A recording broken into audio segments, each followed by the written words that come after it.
नमस्कार दोस्तों, आप सभी का स्वागत है। RRB group D 32,000 plus post और एग्जाम डेट जो है 17 नवंबर। किसके द्वारा? रेलवे बोर्ड के द्वारा डिसाइड किया गया है कि 17 नवंबर से एग्जाम लेंगे और ये चलेगा लगभग दिसंबर। तो हम इसके बारे में ज़्यादा बात नहीं करेंगे क्योंकि ये सब आप लोग जानते होंगे। हम बात कर रहे हैं साइंस में फिजिक्स देख रहे थे। फिजिक्स में ऑलरेडी 2 लेक्चर जो है अपलोड किया जा चुका है। 2 वीडियो अपलोड हो चुका है। देखिए, बहुत फायदा है। उसी 2 वीडियो से आपको 2 क्वेश्चन है। ज़्यादा बड़ा बड़ा वीडियो नहीं है, छोटा छोटा वीडियो है। एक वीडियो लगभग 40 मीटर का है, 40-45 मिनट का है और दूसरा लगभग लगभग 20 मिनट का है, 18-19 मिनट का। तो आराम से देख सकते हैं, 1 घंटा में दोनों हो जाएगा। ठीक है। हाँ, अगर 1 घंटा मेहनत करके अगर 2 नंबर ले ले रहे हैं तो इससे अच्छा बात और क्या है। ठीक। चलिए हम स्टार्ट करेंगे। फिजिक्स फिजिक्स को कंटिन्यू करेंगे जितना हम लोगों ने किया था, उसके आगे हम बढ़ाएंगे। क्योंकि देखिए, फिजिक्स से लगभग लगभग 8 से 10 क्वेश्चन हो सकता है, 12 क्वेश्चन भी पूछ ले। आप कह नहीं सकते। और इसमें वही चीज करवाया जा रहा है जो प्रीवियस ईयर में क्वेश्चन पूछा गया है, जहां से क्वेश्चन बनने की संभावना है। 1 मिनट, हम जो है एक ही ये टॉपिक लेके आए हैं। छोटा सा टॉपिक है, इसको पहले देख लेते हैं, उसके बाद आगे देखेंगे।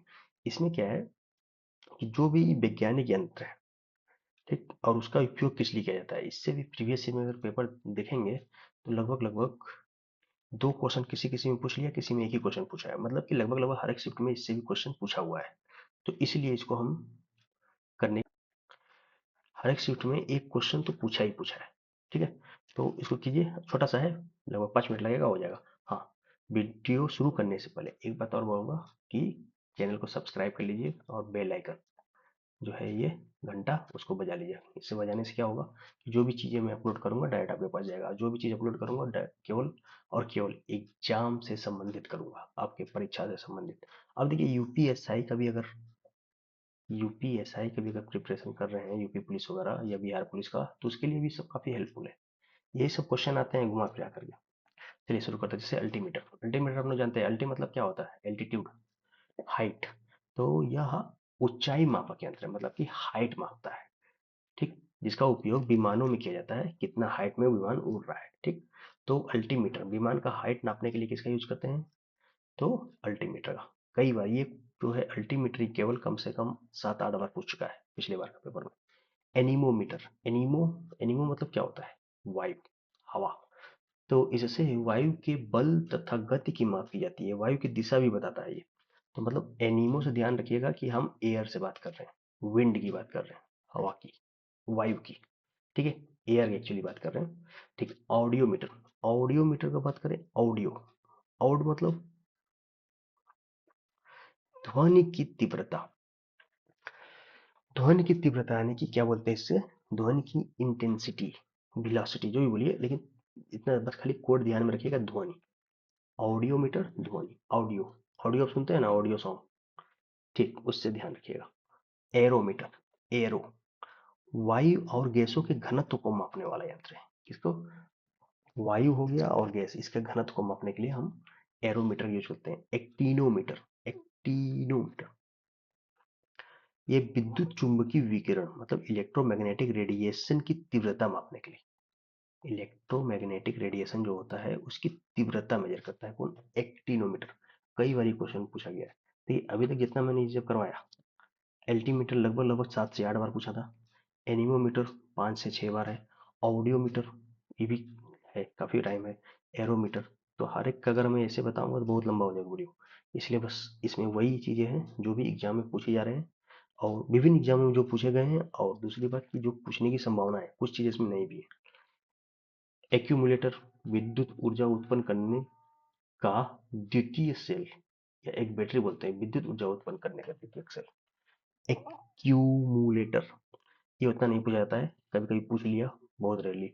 Anti aircraft gun, anti aircraft मतलब क्या? गोली मारकर हवाई जहाज, एयरक्राफ्ट उड़ रहा है, उसको एंटी, उसके एंटी है ये, ऐसा जैसे ध्यान रखिए। तो एंटी एयरक्राफ्ट गन यानी गोली मारकर हवाई जहाज को गिराने वाली तोप हो गई है। ऑडियो फोन, ऑडियो भी आप लोगों ने देखा था पीछे। इसे लोग सुनने में सहायता के लिए कान में लगाते हैं। जैसे कुछ लोगों को क्या होता है, डिसेबल होते हैं, कान से सुनाई नहीं देता है ठीक से, तो उनको ये ऑडियो फोन लगाते हैं। ऑडियो फोन लगाते हैं, उसको निकल जाता है तो उसको सुनाई नहीं देता कुछ, वही चीज है। इससे सुनने का मशीन भी कहा जाता है। तो सुनने का मशीन से ध्यान रख लीजिए क्या है? ऑडियोफोन, याद रहेगा एग्जाम में। बेरोग्राफ, बेरोग्राफ, बेरोग्राफ मतलब क्या हो गया ये वायुमंडल के दाब में होने वाले परिवर्तन लगातार मापता है। जो वायुमंडल का दाब है, वायुमंडल का जो प्रेशर है, उसमें जो लगातार परिवर्तन हो रहा है, उसको मेजर करने के लिए बेरोग्राफ का यूज करते हैं। बेरोग्राफ मतलब क्या हो, ग्राफ, एक तरह से स्टडी, एक तरह से ग्राफ बनता है इसमें, चार्ट टाइप का, और स्वतः इसका ग्राफ भी बना देता है, तो बैरोग्राफ उसके लिए है। और बैरोमीटर, बैरोमीटर किसके लिए है, क्या उपकरण वायु दाब मापने के लिए है। वायु का दाब मापने के लिए हम किसका यूज कर रहे हैं, बैरोमीटर का, लेकिन वायु दाब में होने वाले परिवर्तन लगातार मापता है कौन, बैरोग्राफ। जैसे आप ईसीजी मशीन देखे होंगे कि आपका जो हार्ट बीट है लगातार चेंजिंग आते रहता है जैसे जैसे, तो वो मेजर करता है। ईसीजी क्या है, एक ग्राफ है वो, इलेक्ट्रोकार्डियोग्राफ करके ऐसे ही कुछ बोला जाता है उसको, और एक वो भी मिलेगा। और बैरोमीटर क्या है, मीटर, मतलब कि मेजर कर रहा है कि इसकी कितना है, तो वायु दाब मापने का है बैरोमीटर। ठीक, तो ये दोनों में डिफरेंस पता रखिएगा ध्यान में। हाँ यार, आप लोग यार वीडियो देखते हैं, बहुत लोग व्यू तो अच्छा खासा आता है, लेकिन लोग सब्सक्राइब नहीं कर रहे हैं ना लाइक कर रहे हैं, क्या प्रॉब्लम है, कुछ तो जरूर दिक्कत है। अगर कुछ कमी रह रही हो तो बताइए, उसको भी दूर दूर किया जाएगा। ऐसे हमको कैसे पता चलेगा भाई कि आप लोगों को क्या ठीक लग रहा है, क्या ठीक नहीं लग रहा है, कुछ तो कमेंट कीजिए। बाइनोक्यूलर, यह उपकरण दूर की वस्तुएं देखने का काम में आता है, मतलब कि जो वस्तुएं दूर में है उसको देखने के लिए हम किसका कहते हैं, बाइनोक्यूलर। ये तो पता ही होगा यार, दूरबीन एक तरफ से बोलो, कैलिपर्स। इसके द्वारा बेलनाकार वस्तुओं के अंदर तथा बाहर के व्यास मापे जाते हैं। मतलब कैलिपर्स क्या है, एक तरफ से मेजर करते हैं। जब आपको फर्स्ट लेक्चर करवाया जा रहा था साइंस का, तो उसमें ही बताया गया था कितना कितना, बताइएगा थोड़ा, कैलिपर्स जो है कितने का, मतलब कि कितने मीटर तक का मेजर के लिए है। 10⁻⁻² से 10⁻² तक था। ये इसको क्या था, मीटर स्केल, कैलिपर स्केल उसके नीचे बताया था, -2 तक मापने के लिए यूज किया जाता था। ठीक, नेक्स्ट कैलोरीमीटर, यह उपकरण तांबे का बना होता है, कोई मतलब का नहीं है, और उष्मा की मात्रा ज्ञात करने के काम आता है। तो कैलोरीमीटर किसके लिए, तो उष्मा की मात्रा ज्ञात करने के लिए, बहुत ही इंपॉर्टेंट है। इस बार एनटीपीसी में तो पूछा ही गया था। एएलपी का जो एग्जाम हुआ है उसमें कम से कम 15 बार रिपीट हुआ है ये क्वेश्चन, समझ जाइए। फर्स्ट और सेकंड फेज में मिला करके जो हुआ था, टीयर CBT 1 CBT 2, 15 टाइम ये क्वेश्चन रिपीट हुआ है। कार्बोरेटर, ये क्या है, अंतर्दहन पेट्रोल इंजनों में पेट्रोल तथा हवा का मिश्रण बनाया जाता है इसी में। तो कार्बोरेटर आपको पता ही होगा, इंजन में लगा रहता है, तो क्या काम करता है, मतलब जो पेट्रोल वगैरह गया उसको जलाने के लिए किसका, ऑक्सीजन की जरूरत होती है ना, तो वही ये पूरा करता है। सिनेमेटोग्राफ, छोटी छोटी फिल्मों को बड़ा करके पर्दा पर लगातार क्रम में प्रक्षेपण करने के लिए इस यंत्र का उपयोग किया जाता है। सिनेमेटोग्राफ मतलब क्या हो गया, एक तरफ से पर्दालन, आपने देख गया होगा थिएटर में देखने के लिए, तो जिससे ये किरणें आती है ना, वही हो गया सिनेमेटोग्राफ। सिनेमेटोग्राफ के द्वारा ही पर्दे पर लगातार क्रम में प्रक्षेपण करने के लिए इस यंत्र का प्रयोग किया जाता है। ठीक है, ध्यान रखिएगा। इसमें से देखिए, इसमें से अगर हम बोलें आपको ज्यादा ध्यान रखने वाली चीजें जो भी है, फर्स्ट पेज में अल्टीमीटर, अल्टी मतलब हाइट से है, एनिमोमीटर मतलब कि वायु से संबंधित है, ऑडियो मतलब ध्वनि से संबंधित है, एरोमीटर वायु और गैस घनत्व को मापने के लिए। ठीक, एक्टिनोमीटर इलेक्ट्रोमैग्नेटिक रेडिएशन की तीव्रता, इसको छोड़ दीजिए, कोई मतलब का नहीं, नहीं पूछेगा ये। ठीक, एंटी एयरक्राफ्ट गन, ये कभी कभी पूछ लेता है, ऐसे ज्यादा इंपॉर्टेंट, लेकिन ऑडियो फोन बहुत इंपॉर्टेंट है। बैरोग्राफ, बैरोमीटर, दोनों में अंतर आपने समझ लिया होगा। ठीक है, बाइनोक्यूलर, बाइनोक्यूलर से नहीं पूछता है, रेयरली पूछता है कभी कभी। कैलिपर्स बहुत बार पूछा गया एग्जाम में, ये भी डिफरेंट डिफरेंट एग्जाम में, एक टाइम था यूपी का तो फेवरेट क्वेश्चन था ये।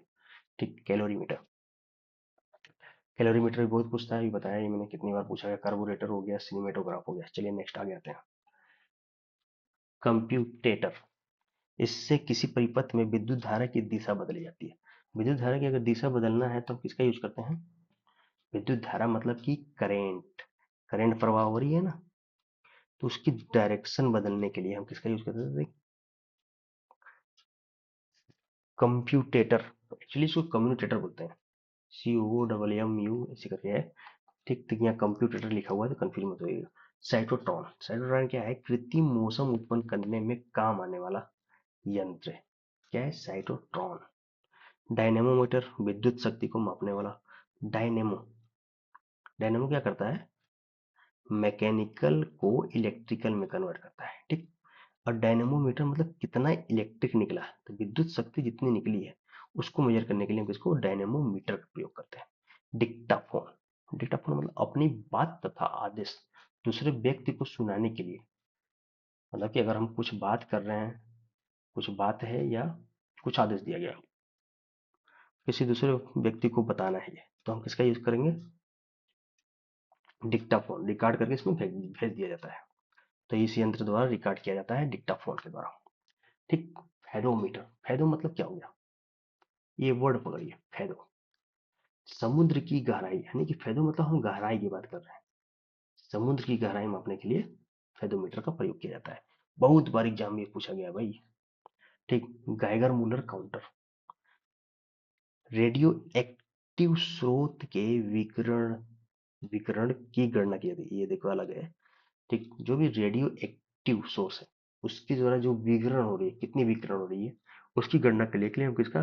गाइगर मूलर काउंटर का प्रयोग करते हैं। ध्यान में रखिएगा, एग्जाम में कई बार ये भी पूछा गया है। तो गाइगर मूलर काउंटर किसके लिए?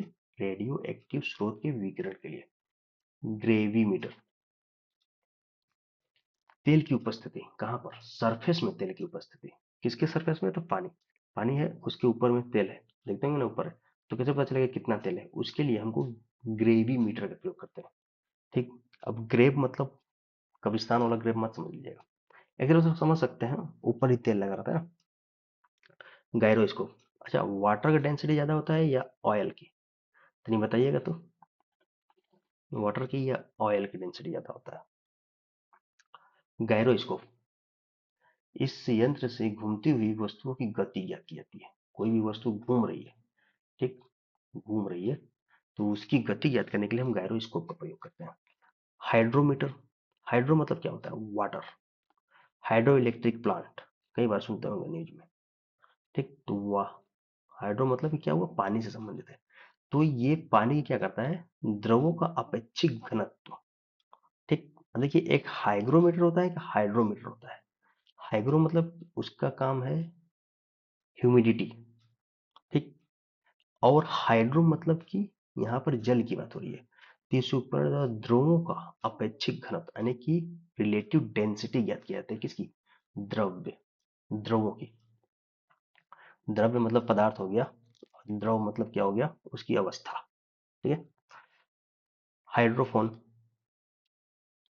हाइड्रो मतलब क्या बोले हमने? वाटर, यानी कि पानी। पानी के अंदर ध्वनि तरंगों, और फोन तो मतलब क्या है? एक तरफ से ये ध्वनि मतलब होता है, फोन का मतलब ही होता है साउंड। ठीक, उसकी इकाई है। पानी के अंदर ध्वनि तरंगों की गणना करने के काम आने वाला यंत्र कौन सा है? हाइड्रोफोन। हालांकि पानी के अंदर आप चले गए तो वहां से ध्वनि तरंगे कितनी आ रही है, कहाँ से, उसकी गणना करना है, तो उसके लिए हाइड्रोफोन का प्रयोग किया जाता है। हाइग्रोस्कोप, हाइग्रो मतलब वाटर, स्कोप मतलब क्या हुआ? कि वायुमंडलीय आर्द्रता परिवर्तन दिखाने वाला यंत्र। वायुमंडल में जो भी आर्द्रता में यानी कि ह्यूमिडिटी में जो भी परिवर्तन आ रहा है उसको कैसे पता करेंगे? तो हाइग्रोस्कोप के द्वारा। कीमोग्राफ, यह यंत्र रक्तचाप यानी कि ब्लड प्रेशर, हृदय स्पंदन आदि शारीरिक गतिविधियों का या कारकों के परिवर्तन का ग्राफ बनाता है। इतना इंपॉर्टेंट नहीं है, लेकिन इतना ध्यान रखना, कीमोग्राफ कुछ ऐसे ही किससे संबंधित था? ब्लड और हार्ट से संबंधित था। ठीक, लेक्टोमीटर बहुत इंपॉर्टेंट है, कई बार पूछ लिया है। दूध की शुद्धता जांच करने वाला यंत्र है। दूध का अपेक्षित घनत्व मापता है, मतलब क्या हुआ? Relative density. दूध में कितना फैट है, किसके द्वारा मापेंगे? लेक्टोमीटर के द्वारा। तो अपेक्षित घनत्व कितनी है उसकी, जिससे उसमें पानी की मात्रा पता चलता है। ठीक, अब जैसे दूध लेने जाते हैं, जो जैसे अब दूध बेचने जाते हैं, सपोज डेट कोई लोग दूध बेचने जाता है, अभी कई सारे ऐसे छोटे छोटे डेयरी खुले हुए हैं ना, वहां पर जाते हैं, वहां बल्टा में डालता है और उसको वेट कर देता है। ठीक, तो वो जो वेट करने के बाद कितना किलो हुआ, वो वेट कर दिया। ठीक, लेकिन उसके पहले क्या करता है वो? एक ऐसे रहता है बना हुआ, उसको उसमें डालता है तो उससे उसका फैट की मात्रा पता चल जाती है, और जो डालता है वही है लेक्टोमीटर। ठीक, तो लेक्टोमीटर क्या हुआ, दूध की शुद्धता की जांच करने वाला है, उसमें पानी कितना मिला है पता चल जाता है। दाब मापी, दाब मापी मतलब क्या हुआ, दाब मापेगा। ठीक, सिंपली बोल दिया, दाब मापी यानी कि दाब माप रहा है, गैसों का दाब, जैसे क्या जाता है गैसों का कितना दाब हो रहा है। मैक मीटर, यह यंत्र वायु की गति की ध्वनि को गति के पदों पर मापता है। मतलब मैक मीटर क्या करता है, जो वायु की गति है, स्पीड ऑफ विंड, एयर, उसकी ध्वनि की गति के पदों पर, मतलब ध्वनि की कितनी गति है उसी को रिलेट उससे उसी के पद में इसको क्या करता है, मापता है मैक मीटर। चुंबकत्व मापी, या विभिन्न चुंबकीय गुणों तथा चुंबकीय क्षेत्रों की तुलना करने के लिए प्रयुक्त किया जाता है। कोई उतना इंपॉर्टेंट नहीं है। माइक्रोफोन, माइक्रोफोन तो बहुत आप लोग लगा लगा कर बातें भी करते हैं। तो माइक्रोफोन यह यंत्र ध्वनि तरंगों का विद्युत स्पंदनों में परिवर्तन करता है। माइक्रोफोन मतलब एक तरफ से ये समझिए कि जो भी ध्वनि तरंग है उसको क्या करता है, ये विद्युत तरंग में परिवर्तित करता है। मतलब कि साउंड वेव को ये किस में कन्वर्ट कर रहा है, तो इलेक्ट्रिकल में। ठीक है, इतना ध्यान में रखिएगा। ओडोमीटर, ओडो मतलब क्या होता है, ओडोमीटर भी बहुत बार एग्जाम में पूछा गया है। आज ही मैं एक पेपर देख रहा था, कोई उसी में पूछा हुआ था ये ओडोमीटर। इससे मोटर गाड़ी की गति को मापा जाता है, मतलब कि उसकी स्पीड क्या है।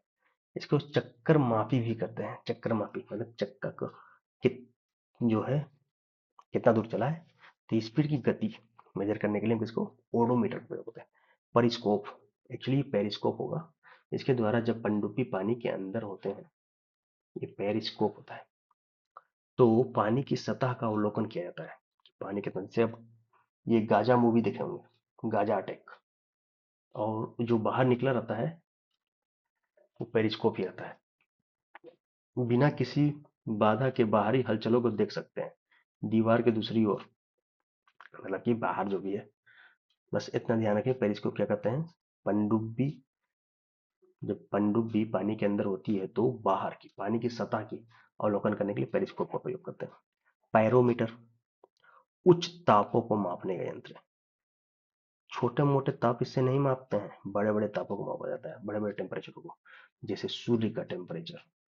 पायरोमीटर, देखो पायरोमीटर का यूज कब होगा, कोई भी पिंड जिसका हम टेम्परेचर माप रहे हैं, अगर वो रेडिएशन जनरेट कर रहा है, मतलब उसमें कुछ रेडिएशन आ रहा है, तभी जाके पायरोमीटर वर्क करेगा। ठीक, इसी कंसेप्ट में चलता है पायरोमीटर। इसलिए बड़े बड़े पिंड होगा, जैसे कि सूर्य हो गया, चंद्रमा हो गया, इस सब का टेम्परेचर मेजर करने के लिए काम करते हैं।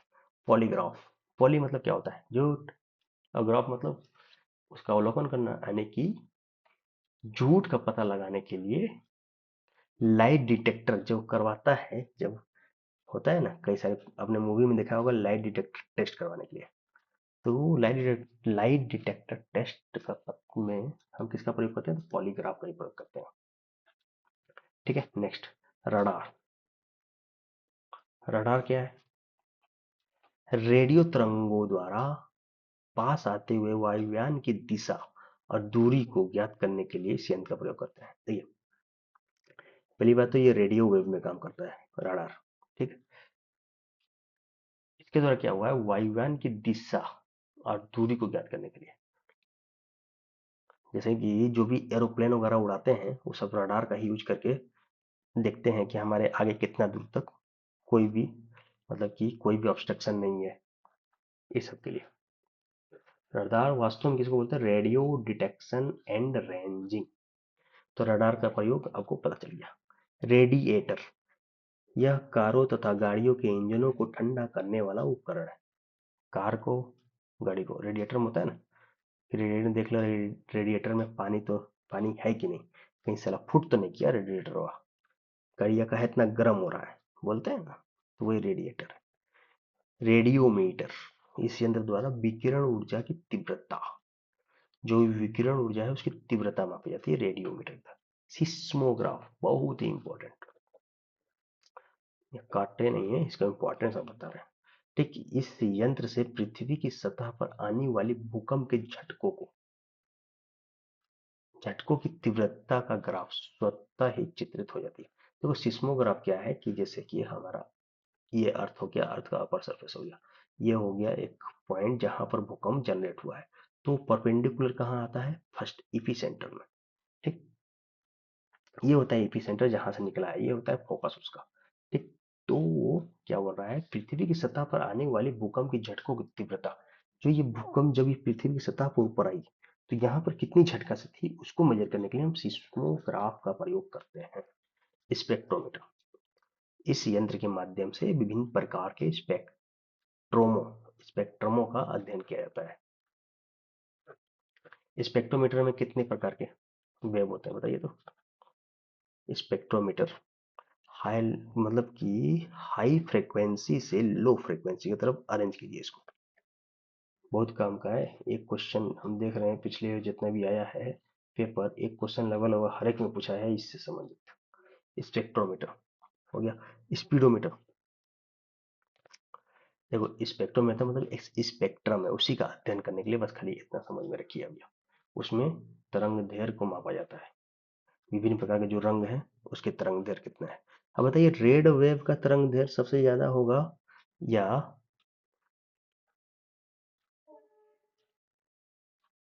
वायलेट,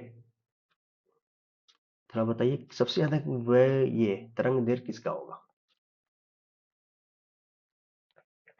स्पीडोमीटर, मोटर गाड़ी की स्पीड मापी जाती है। ठीक, ओडोमीटर भी हमने देखा था ना, ओडोमीटर के द्वारा दूरी नाप रहे थे हम लोग। ठीक, स्पिग्मोमेनोमीटर, मानव की धमनियों में बहने वाली रक्त का दाब। स्पिग्नो स्पिग्मोमेनोमीटर का हम क्या कहते हैं, ब्लड प्रेशर मेजर करने के लिए यूज करते हैं, बस इतना समझिए। ट्रांसफार्मर क्या बोलता है, देखिए ट्रांसफार्मर आपको एसी डीसी कन्वर्जन नहीं करता है, ये बस क्या करता है, एसी वोल्टेज को हाई या लो करता है, मतलब कि कम या अधिक वोल्टेज की एसी को अधिक या कम वोल्टेज की एसी में बदला जाता है। मतलब अधिक है तो उसको हम कम में लाते हैं और कम है तो उसको उठा के अधिक में ले जाते हैं, ये काम करते हैं हम ट्रांसफार्मर के द्वारा। ठीक, टेलीमीटर, टेलीमीटर दूर स्थानों पर होने वाली भौतिक घटनाओं को रिकॉर्ड करने वाला और मापने वाला यंत्र, जो दूर कहीं स्थान पे हो रहा है, ऐसे इतना ही पूछता नहीं है, इसको काट दो। नेक्स्ट, टेकियोमीटर, सर्वेक्षण के समय दूरी, उन्नयन आदि मापने के लिए, जैसे किसी चीज का सर्वेक्षण कर रहे हैं तो कितनी दूरी पे है, कितने दूरी पे है, उसका उन्नयन कितना है, ये सब मेजर करने के लिए हम टेकियोमीटर का यूज करते हैं। ठीक, ट्रांसपोंडर, ट्रांसपोंडर इस यंत्र का काम है का किसी संकेत को ग्रहण करना और उसके उत्तर को तुरंत प्रेषित करना। कोई भी संकेत है उसको क्या किया, इसने ग्रहण किया, उसको लिया और उसको जो भी चीजें हैं उस संकेत को उसने प्रेषित कर दिया, ये हो गया ट्रांसपोंडर। अल्ट्रासोनोस्कोप, यह यंत्र प्रध्वनि को मापता है और उसको प्रयुक्त करता है। ऐसे उतना प्रयोग का नहीं, बस खाली इतना अल्ट्रासोनोस्कोप का हम प्रयोग करते हैं मस्तिष्क के ट्यूमर का पता लगाने के लिए, हृदय के दोषों को ज्ञात करने के लिए, मतलब हार्ट में कुछ प्रॉब्लम है तो उसके लिए हम प्रयोग करेंगे, और ब्रेन में ट्यूमर है उसके लिए हम करते हैं अल्ट्रासोनोग्राफ, अल्ट्रासोनोस्कोप। वेंचुरीमीटर, द्रव के प्रवाह को, वेंचुरीमीटर का प्रयोग होता है द्रव के प्रवाह को, लिक्विड के जो भी प्रवाह है उसको मेजर करने के लिए। और विस्कोमीटर का होता है यह यंत्र किसी द्रव की श्यानता, विस्कोसिटी आप पढ़ेंगे तो पता चल जाएगा, द्रव की श्यानता मापने के लिए हम प्रयोग करते हैं विस्कोमीटर का। तो ये रहा एक छोटा सा टॉपिक था, लेकिन फिर भी ये भी बड़ा हो गया, लगभग 20 मिनट का हो गया है तो, लेकिन बहुत इंपॉर्टेंट है भाई, इससे एक क्वेश्चन आपको एग्जाम मिल जाता है। तो हमारा टारगेट यही है कि एक एक नंबर करके आपको धीरे धीरे साइंस में, ज्यादा नहीं, आधा घंटा एक घंटा जितना भी समय उसे कर करके उसको इतना कर देना कि आपको, अगर जो अभी से इसको कंटिन्यू वाच कर लेगा 1 महीने, उसका साइंस में 25 से 20 क्वेश्चन कहीं नहीं जाएगा। ठीक है, अगर आप विश्वास करेंगे तो आपको फायदा होगा, विश्वास नहीं करेंगे फायदा नहीं होगा। बस अब ढूंढते रह जाएंगे वीडियो क्या कौन सा पढ़ें, क्या पढ़ें, कैसे पढ़ें, और पढ़ाई लिखाई कुछ नहीं होगा, बस केवल समय की बर्बादी होगी। एक बार एक जगह से लग जाइए और उसको फॉलो कीजिए। देखिए हमारे कहने का मतलब यह है कि अगर आप किसी भी सब्जेक्ट किसी भी टॉपिक में एक ही जगह से अगर आप उसको कंटिन्यू कर रहे हैं तो आप लगभग लगभग 70% आपने कवर कर लिया है, किसी भी तरह कहीं से भी कीजिए। ठीक। लेकिन अगर वही आज इसको कल उसको परसों इसको नरसों उसको ये देखें फिर ये देखें फिर ये देखें, मजा नहीं आया किसी में। मजा कैसे आएगा यार, पढ़ाई लिखाई इतना आसान चीज नहीं है। ठीक, पढ़ने लिखने के लिए बहुत मतलब कि क्या बोलते हैं, पेशेंस चाहिए होता है इंसान को। पढ़ाई लिखाई मतलब कि आपको बहुत सारी चीजें छोड़नी पड़ती है, सिलेक्शन ऐसे नहीं मिलता है। और सिलेक्शन आप देखिए जो भी आज के डेट में आप देखते होंगे कि आईएएस न्यूज तो देखते होंगे, सोशल मीडिया इतनी सारी हो गई है, तो अगर देख रहे हैं आईएएस बन गया तो वो ऐसे नहीं बना है। ठीक, सिविल सर्विसेज निकाले तो ऐसे नहीं निकाला है, उसने 2 साल 3 साल 4 साल देश दुनिया सूर्य चांद तारे सब भूल गया है वो। समझ रहे हैं? अब भूल गया का मतलब ये नहीं कि हाँ वो अलग ही दुनिया में चला गया, मतलब कि उसको ज्यादा अलवा गलवा से मतलब नहीं है, उसको बस खाली पढ़ाई से अपना मतलब है रखा है, तब जा करके वो बना है। और मेरा कहना ये है कि अगर कोई भी ऐसा कोई नहीं है जो यूपीएससी या सिविल सर्विसेज या आईएएस नहीं निकाल सकता। निकालने के लिए बस डेडिकेशन होना चाहिए। जब तक आपके अंदर की आग नहीं होगी तब तक आप कोई एग्जाम नहीं निकल पाएंगे, भले वो ग्रुप डी या चपरासी का कुछ भी हो। ठीक, तो पहले अपने अंदर की आग जगाइए और बाकी आप कहीं से भी फॉलो कीजिए, 70% आपका कवर रहेगा। और एग्जाम में सिलेक्शन के लिए अगर थोड़ा मैथमेटिक्स और रीजनिंग कर लें तो 70% पे कर रहे हैं तो आपका सिलेक्शन हो जाएगा। ऐसा नहीं है कि बहुत ज़्यादा है। हाँ, कट ऑफ थोड़ा ज़्यादा रहेगी, 80 से 85 नंबर चला जाएगा। तो उसके लिए आपको ज़्यादा पैनिक होने की जरूरत नहीं है, उसके लिए पढ़ाई कीजिए, पढ़ाई कीजिएगा तभी जाकर सिलेक्शन होगा। और एक जगह फोकस करके पढ़ाई कीजिए, आज इधर कल उधर वाला काम मत कीजिए। अगर 4 जगह आप जाइएगा तो बस वही स्थिति हो जाएगी जो मैं बोलना नहीं चाहता। छोड़िए, हटाइए वो सब बातें। आज के लिए इतना ही करते हैं। हाँ, जाने से पहले एक बात जरूर बोलूंगा कि चैनल को सब्सक्राइब कर लीजिए और बेल आइकन को प्रेस कर लीजिए। सब्सक्राइब करेंगे वीडियो डायरेक्ट आपके पास पहुंचेगा। अरे यार एक बार विश्वास करके आप पढ़ के तो देखो, आपको ये जितना भी साइंस में है ना, आपको मैं बोल रहा हूँ ना 25 में 20 क्वेश्चन करवाने का गारंटी मैं ले रहा हूँ। बस आप पढ़ाई कीजिए। चलिए, थैंक यू।